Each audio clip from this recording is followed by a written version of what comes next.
Inferno, Canto 6. The third circle. Intemperance in food. Gluttons. On my return to consciousness, which closed before the kindred couple's piteous case, which utterly confounded me with grief, new torments all around me I behold, and new tormented ones where'er I move, where'er I turn, and wheresoe'er I gaze. In the third circle am I, that of rain eternal, cursed, cold, and burdensome. Its measure and quality are never new.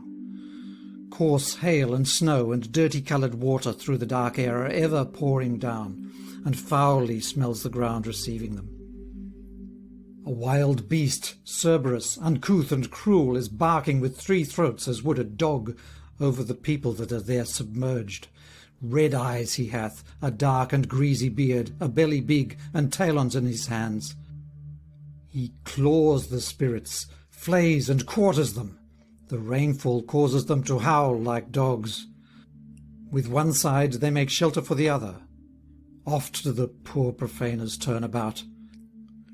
When Cerberus, the mighty worm, perceived us, his mouths he opened, showing us his fangs, nor had he any limb that he kept still.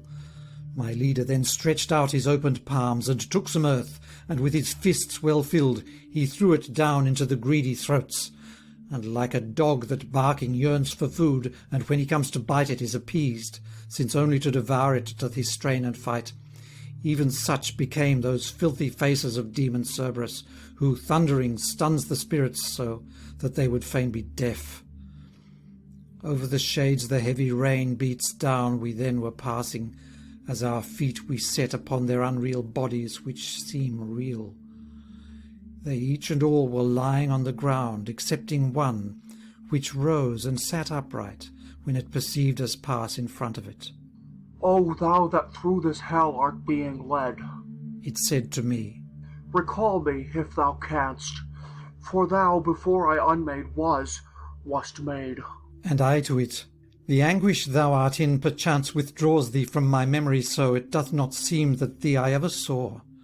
But tell me who thou art, that in so painful a place art set, and to such punishment, that none, though greater, so repulsive is." And he to me, "Thy town, which is so full of envy that the bag o'erflows already, owned me when I was in the peaceful life.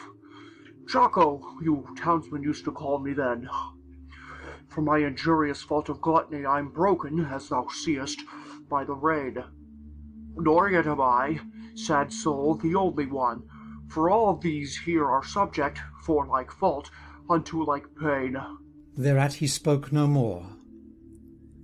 "Thy trouble, Jocko," I replied to him, "so burdens me that it invites my tears. But tell me, if thou canst, to what will come the citizens of our divided town, if any one therein is just, and tell me the reason why such discord hath assailed her." And he to me then, "After struggling long, they'll come to bloodshed, and the boorish party will drive the other out with much offence.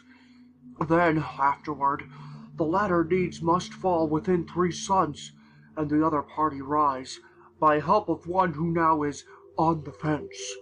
A long time will it hold its forehead up, keeping the other under grievous weights, howe'er it weep therefore, and be ashamed.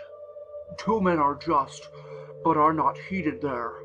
The 3 sparks that have set men's hearts on fire are overweening pride, envy, and greed."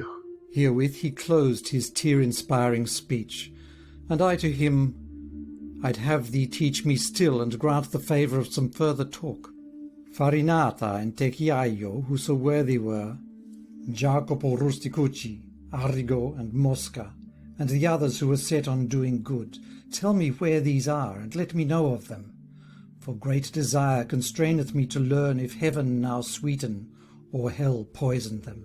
And he, "Among the blackest souls are these. A different fault weighs toward the bottom each. If thou descend so far, thou mayst behold them.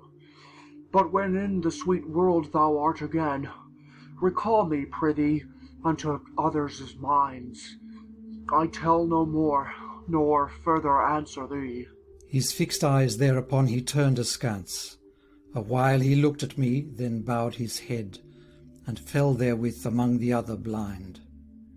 Then said my leader, He'll not wake again on this side of the angel trumpet's sound. What time the hostile podesta shall come, each soul will find again its dismal tomb. Each will take on again its flesh and shape, and hear what through eternity resounds. We thus passed through with slowly moving steps the filthy mixture of the shades and rain, talking a little of the future life, because of which I said, These torments, teacher, after the final sentence will they grow, or less become, or burn the same as now? And he to me, Return thou to thy science, which holdeth that the more a thing is perfect, so much the more it feels of weal or woe. Although this cursed folk shall never more arrive at true perfection, it expects to be more perfect after than before. As in a circle round that road we went, speaking at greater length than I repeat, and came unto a place where one descends. There found we Plutus, the great enemy. End of Inferno Canto 6.